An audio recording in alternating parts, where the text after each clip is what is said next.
বন্ধুরা কেমন আছো তোমরা সবাই? আশা করছি তোমরা সবাই খুব ভালো আছো। তো তোমাদেরকে আগের ভিডিওতে দেখিয়েছি যে লক্ষণপুরে কালী পূজা উপলক্ষে বাজছিল এসপি মিউজিক, এবং তারই সাথে সাথে তোমাকে দুদিন ধরে দেখাচ্ছি তোমাদেরকে যে কামার এরিয়াতে কালী পূজা ও শীতলা পূজাতে 3-4টা সেট আপ এসেছে।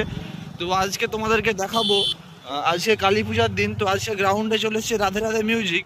তো রাধে রাধে মিউজিকের সাথে কিন্তু লাইটিং আছে, প্রিয়ম স্টেজ লাইট।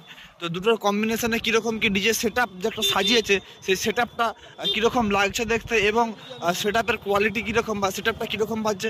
কারণ রাধে রাধে মিউজিককে আমি আপাতত একবারও বাজতে দেখিনি, এই ফার্স্ট টাইম বাজতে দেখবো।